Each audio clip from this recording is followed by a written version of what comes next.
Alright, Shalom, or praise to Yahweh, Ba'asham Yahushua, Ba'asham Akakadash. Alright, double honors to the apostles, salute you, brothers, teaching the word in sincerity and in truth. I want to read something here. Now, I was just looking around and I come across some Syrian icons. I was looking at different locations. Now, if you check out what it says here, it says preserving Syrian icons from the toll of time and loving touches. Now, what I want to highlight here is, now, I mean, let me say this. If you look at this image, you can clearly see that there's a dark image behind this individual,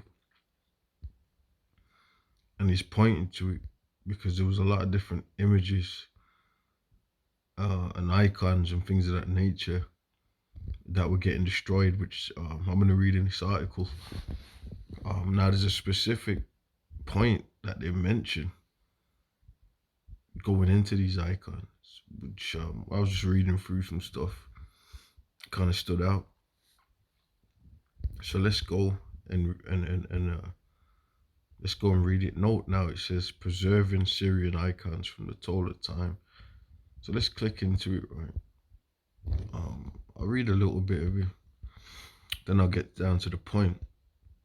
It says at the rear of Miriam Church in Damascus, near the entrance, two glass-shielded icons shimmer in candlelight on either side of the central aisle. Throughout the long Sunday service, worshippers enter the church and give a donation to an attendant. Most people then take one candle from the attendant's table, some take more. They light their candles, place them in the sand of the candlestick and bow their heads. They turn, approach the icon and pray. Some kiss the glass over the icon's face, because you always like to kiss somebody who's very close to you, says Elias Zayat, a leading authority on Syrian icons. Alright, so we're talking about icons here. Now, let's read this part. It says, last October, the icons of Syria were brought together and exhibited at the Assad Library, a modern cultural facility in the Syrian capital. Jake was all up in these regions, man. So some of the precious paintings were collected from churches, covenants, and monasteries that date back to the earliest periods of Christianity. Hundreds of people visited the exhibit and were known to examine paintings that normally reside in remote, known sanctuaries. This attention came none too late. While in the 8th century, icons were being destroyed by people who feared idol worship. Now, what I want to do, because I've read a bit about these icons here, and they were bringing them here from these different churches and monasteries and whatnot. Now, when I went down, I found something that people say, when they're scoffing.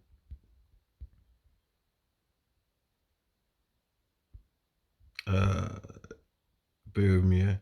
It says Elias Sayat paints and studies and restores in a dark basement, Warren jammed with books, hung with paintings and sculpture and smelling of paint thinner. He eagerly shows a visitor the icons he is restoring at the moment, and proudly produces before and after photos of past efforts. A pile of dirt smudged cotton puffs on his workable bears witness to the hours of painstaking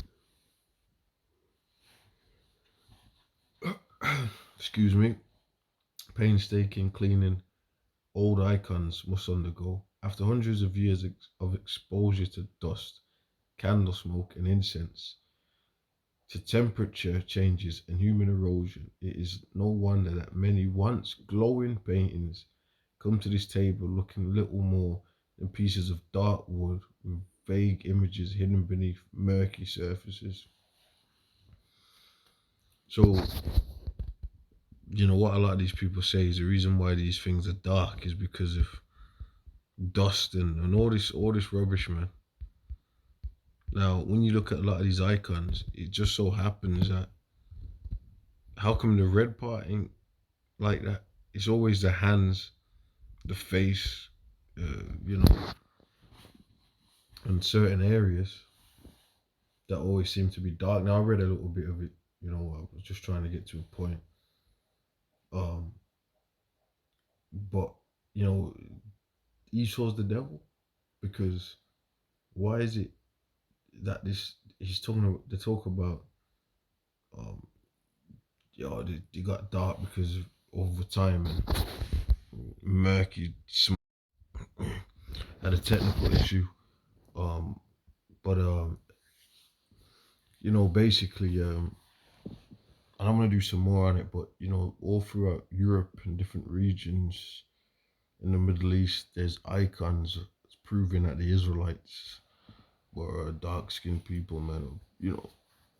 Which were scattered throughout the whole planet and we look like all the nations. So Israelites, you're gonna have Israelites looking like Chinese, whatever the hell. Um, but this just proves the facts. Now, what I wanted to do, we bring out this.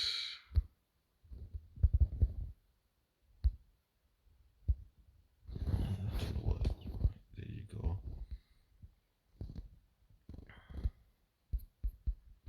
Now, the reason why they make these kind of statements is because it's part of that deception when you go into Revelations uh, 20. It goes into that about how um, they deceived the world. He'll be out and he'll be loosed a little season.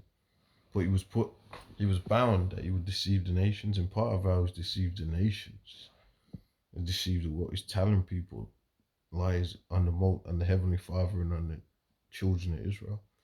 This is Job 9 and 24. And who were the children of Israel? The children of Israel, mainly the elect, but the children of Israel are the sons of the Most High.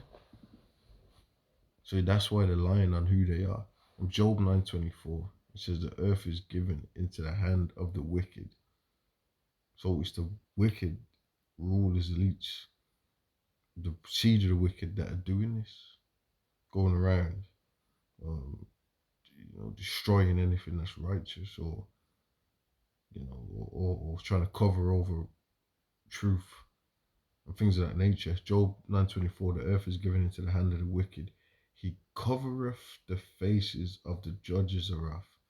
If not, where and who is it? So, my little thing on this is that the reason why the image is dark is not because it got covered over with soot or some, or smoke. No, it's because it's like this because that's how they were in the first place. All right. And when you go into iconoclasm, what they do is they lighten up the images. They were going around destroying and defacing artifacts all throughout Europe, man. In the Renaissance period, that's facts. So at the end of the day, the truth's out. We know the truth, and we know the wickedness. You know, um, like it said, if not, where and who is he? So the facts are out there, all right. And you know, this is why um, a lot of people are interested. A lot of people are intrigued at the Israelites because they're looking at us and they're saying, how on earth are they able to bring this stuff out? Well, you know what? Let me get this. This is gonna show you how and why it's happening. All right. Let's um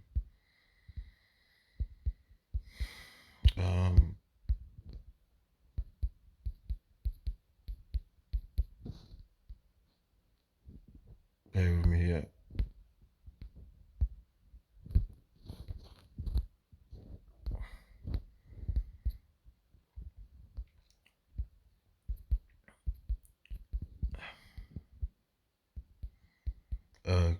me.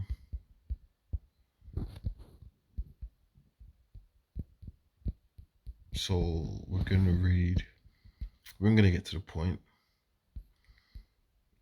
2 Thessalonians 2 and 8, and then shall that wicked be revealed. It's been revealed again. The Heavenly Father, is, and the Son, a dark skinned, if you will. That's how they look. With woolly hair, woolly beard, right? And then shall that wicked be revealed, whom the Lord shall consume with the spirit of his mouth, and shall destroy with the brightness of his coming. And we're getting ready for his coming. But right now he's destroying him with the truth, man. And that's why you got a lot of individuals out there coming out the cracks and the crevices. Um, you know, trying to come against the truth. Because why? Let's read it again. And then because the wicked are being revealed, and then shall that wicked be revealed, and they don't want to be revealed, man. Whom the Lord shall consume with the spirit of his mouth. So they're getting revealed, and they're getting consumed by this truth, man. All right. So,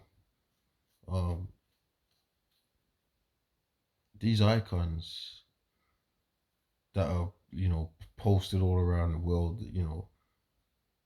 of saints and just different, icons, you know, um,